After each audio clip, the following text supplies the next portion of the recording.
So, good afternoon, Rockstar family. My name is James Skinner. My friends call me Bubba. I wanted to do this video. Called Paul Roberts the other day, and I said, man, I got an idea for a video, and I want to run it by you. And so he said, heck yeah, let's do something like that. And what I want to do is I want to get kind of raw with this video. I want to go back in time, and instead of my friend, my mentor, my buddy, always being the man doing the interviewing and leading the show, I told him I wanted to do that for him. I want to interview him. And one of the things we're going to talk about is what made him successful in this business. I want to go back from when he was running business and he was recruiting people and talking to his customers from over the table, recruiting them. And I want to ask him a few questions and take him back in time. It's probably been a while since he's been out in the field, but let's see if we can get him to start reminiscing about some things and let us in on some secrets, okay? So my friend, my buddy, Paul Roberts, first question I have for you is, what did you do when you were out in the field? Just kind of break it down for us. Tell us what you did, what you said to people when you were in the field. How did you get them to say, yeah, man, I'll do that with you. That sounds like something I can do, I know a lot of people have heard you dial a list of names for people. But let's go back to when you first started in the business and you were getting going before you had a massive team like you have today. Yeah. I believe I just I had a childlike faith it was just going to work. I was so excited to do the business. Every customer to me was a potential person to join my family. And truth be told, I didn't recruit any of them. I was too excited. I was too fired up. I was just like, hey, I think you could do this. I said that to everybody. And I just loved what I was doing. And I truly had a passion for doing what I was doing. And what's crazy, Bubba, when I got here, I was in a lot of pain financially. Couldn't pay the bills. We had stopped paying the house payment. There's just so many things we quit paying before we ever got here.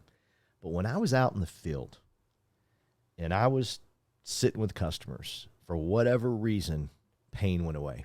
Like I didn't even focus on what was happening. It was crazy. It was like this tunnel that I was in, this alternate dimension of everything's fine, right? And so I gave everything I had to that customer. I was horrible at first. I was rambling. I didn't take control like we were talking about earlier. I didn't learn those things till I kept trying and kept moving and kept going forward. But I knew it was going to work, and that's why I eventually figured everything out.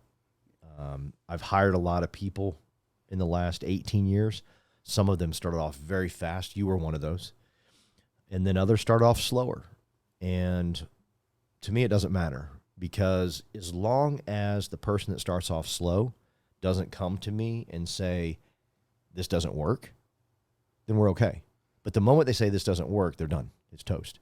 So for me, I was just childlike faith, just like, this is going to work.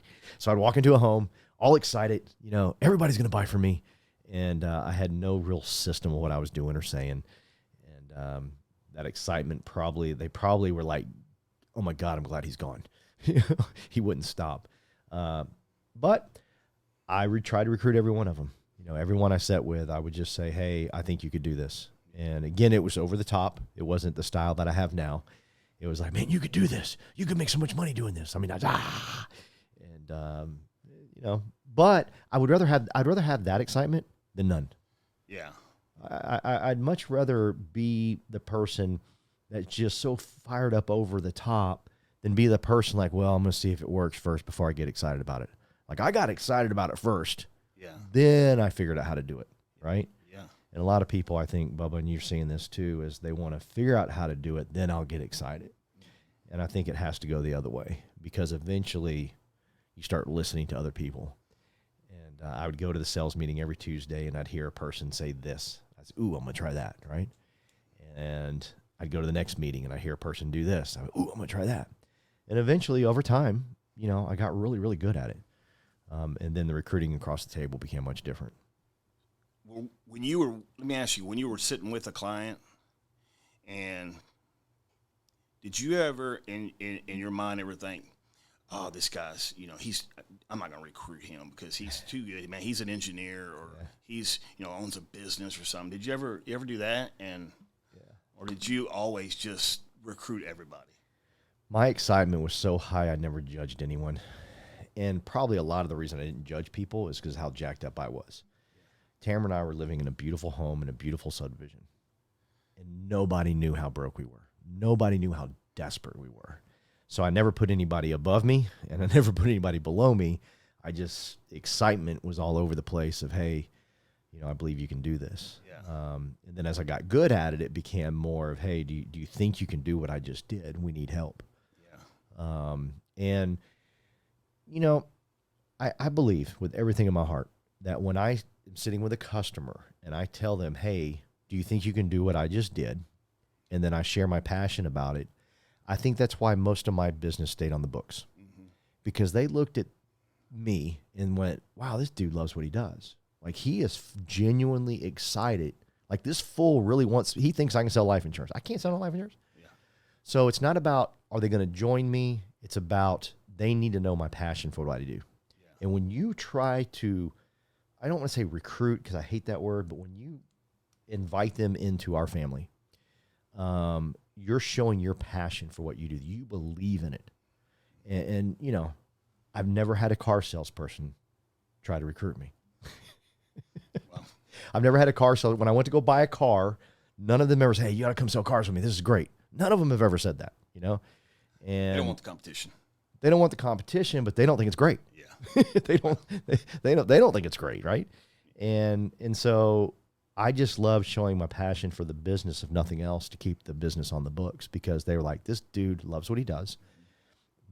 I got phone called back all the time from my customers. They didn't just call in and quit and cancel and all that garbage. In the beginning they did, because I wasn't good. But over time, you know, my passion came through as to why I'm doing this. And I didn't say a lot. You know, I just said, hey, do you believe you can do what I just did? And here's how it works. Is just like we just did, you just sit with a customer, plugging all their health information in, and it spits out the number. And the great thing is there's no negotiation, because this isn't like selling a car, selling a house.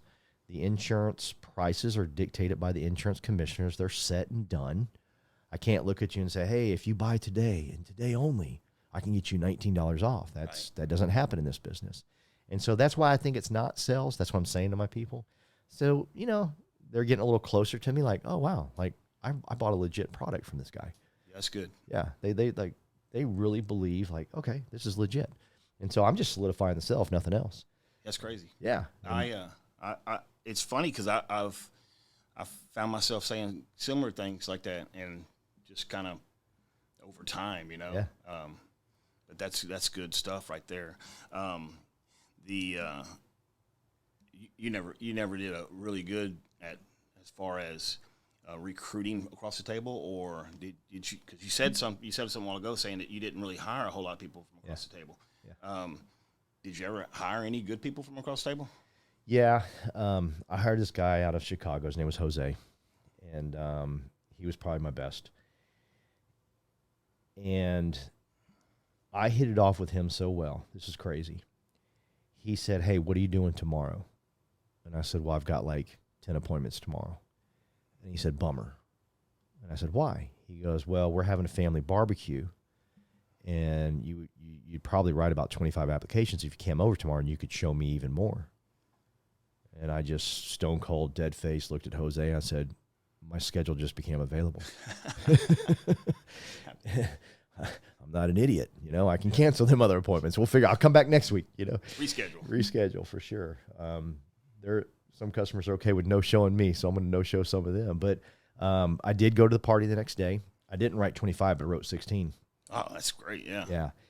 And Jose just could never pass the test. Bless his heart. Oh, goodness. But he stayed with me. Every time I went to Chicago, I would talk with him. He'd give me more customers. And Awesome. it just became a great relationship that we had. But in terms of that, no. But again, I don't care, because what it ultimately did was it made me better when I was talking to my friends and family. It made me better when I was talking to the dude at Starbucks. It made me better when I was talking to the girl at Target. It just made me better because it became my DNA. It became part of who I was. And I'm glad that I got a lot of the throwing up done with some of my customers, because, I would just, oh my God, you're going to make so much money. You don't understand how great this is going to be. And I got rid of all that garbage. And that way, when I got to a Target person or a Starbucks person or whatever, I didn't sound like a fool. Yeah. Because I have some agents on my team, and I don't like going to lunch with them, because the way they try to recruit our waiter or waitress, it's just downright embarrassing. I'm like, she ain't ever going to join you. You look like a fool. But I didn't want to. I don't want to judge, because they're practicing, right? Yeah. They're going through the practicing that I went through. But at the same time, I wish they would stop talking for 2 seconds so I could take over. Because if I'm at Target or Chili's right now, I'm just going to say, hey, you ever thought about making some extra money? Yeah. It's very calm. It's very relaxed. I'm not saying it's calm and relaxed, but I'm very calm and relaxed. Hey, you ever thought about making some extra money? And it's in the financial services deal. It's amazing. And let me grab your number from you, because I don't carry business cards. And boom, now I got their number and it's over with. And so that's a lot. That success rate's a lot higher than breaking everything down. I'll be out to eat with some of my agents, and they'll be breaking down the commission structure. I'm like going, oh my God. Yeah. So what I'm hearing you say is a lot of people, and yourself included, when you first started, say just way too much. Yeah. Yeah. I mean, it's like you said, just puking. Yeah. All this stuff out that don't need to be said sometimes. And again, to a certain extent, I'm okay with that, because they're fired up about the opportunity. I can steer that energy. That energy, we can move and flow, and there's so much we can do with that energy. When there's no energy, then you can't move it or do anything. Right. So I'd rather have someone like like one of my agents at Chili's or whatever, embarrass me, because that energy we can address and say, hey, calm down. Don't look so desperate. People don't want to join desperate, Sure. Think about it as dating. It's just like dating. If you act like you like the girl too much or the guy too much, they back off. But when you act a little nonchalant, a little aloof, like, you want me, and then, that's the way the business works too. Yeah. People want to be wanted. Sure. Yeah, it's just the confidence level you have in the business, and that's what happens over time. Is you just get more and more confident. Like, I got something you need. Mm-hmm. Like, if you turn me down, cool, man, that's your deal. I will find somebody. I will find a Bubba for sure. So let's just change speeds a little bit here. Let's get out of the home, because something you said, just puking all this stuff out you were doing in the home, and you were really practicing for later in your career. Let's, like I said, change speeds. Let's go to warm market, because I think really with your warm market, you could probably really spew too much. Yeah. How did you go about when you first started in the business, talking to your warm market? And when I say warm market, for people who don't know, that's for people he knew, family, friends, things like that. Yeah. How did you approach them and recruit those people? Yeah. Ironically, I was better with them. I didn't throw up on them like I did my customers. Don't know why, just was. I recruited 2 of my friends, 10 of my warm market, immediately into this business. And I can tell you all their names to this day. And I essentially said, hey, I found this good deal. This guy by the name of Fitz has a opportunity in Addison, Texas. We meet every Tuesday. You need to come check it out. These fools are making money. And I think you could do it. And that'd be it. I wouldn't mention the name of the company, products represented. I hear people say, well, you represent the top 40 insurance companies in the world. Everybody does, man. Yeah, Puke on that, right? Yeah, for sure. So when it came to my friends, ironically, I was great. I don't know what happened. I don't know why I did it to the customers, but I was great. I just simply said, and so 10 of my buddies joined. And man, we went off and we had a blast and we learned together. And I believe the reason it worked, and to this day, that's why I call List of Names, is because I was very transparent with my friends and family. I said, I don't know what the hell I'm doing. Yeah. I ain't got a clue. But this dude Fitz has got it figured out. And what that did is it allowed my friends and family, well, let's just say my friends, it didn't posture me above them. I wasn't already at VP level. Like, I'm going to be your boss, and you're going to do what I say. These are going to be direct orders you must follow. It was none of that garbage. It was just, let's get in the ditch together. Yeah. Let's fight together. Let's get in the trenches. Let's get muddy. Let's get ugly. Let's just make fools of ourselves. I mean, me and Jeremy, we had the craziest stories we could tell you. We could do a call like this for 2 days talking about the dumb things him and I did. But we were in battle together. We were in the trenches together. And that's where the magic is. And even like today, when you or G or any of you introduce me as he's made $1 million in the business, I don't really like that. And here's why. I want them to know I'm in the trenches with them. I want them to know I feel the pain they're about to go through. I want them to know I've been in that battle. I've ran 20 appointments a week. Yeah. I have had 16 no-shows of those 20 appointments. I have been in that battle that you're about to go through, and I did it. I know you can do it. So when you get in the trenches and quit trying to act like you're above people and just say, hey, I'm right here with you. And that's what happened in the beginning. And that's why I believe Greg, Chip, Chuck, Patton, TC, they all joined because we're in this together, you know? I'm not all high and mighty person, and I don't want to be high and mighty today, even though we've had great success. To me, it's like I don't have great success unless I have people. So therefore, I ain't better than you. I need people, and I need friendships, and I need relationships, and I need community. And so, you know, it just worked with friends in the beginning, and it still to this day does. And that's how I do warm lists. Like if I called your warm list, which I did when you joined, I called the people you knew. And I let them know, Bubba's going to be in the trenches with you. Bubba don't even know how to spell insurance. Remember I'd say that? Yeah. And Bubba don't even know how to spell insurance. He don't know how to spell annuity. I figured it out, though. You figured it out. But he's going to be in the trenches with you, and that's what's appealing.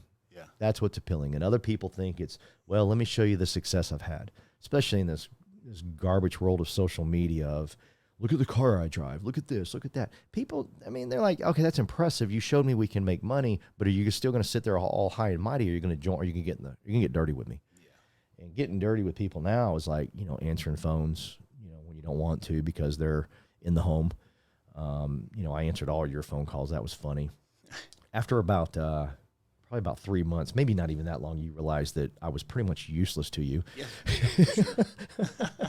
because still have fun with it. because you realize, wait a minute, I know as much as this guy now, but I'm still calling him. And you really called me just to slow down the presentation and look like you were calling an expert, right? And it works. It really does. And that's attractive. People are attracted to that. They're not attracted to. It's actually like when we hire people now, you hear me say it all the time, it's easier for you to hire your friends than me. Yeah. Because if I go to my friends, like I ran into Aaron the other day at Matias, haven't seen him in 10 years.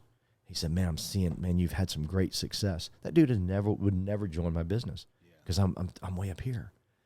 But if I said, hey, I'm in the trenches with you, forget about my success. We're going to fight this battle together. Rock on. I think that's really what's made you such a great leader. Thank you.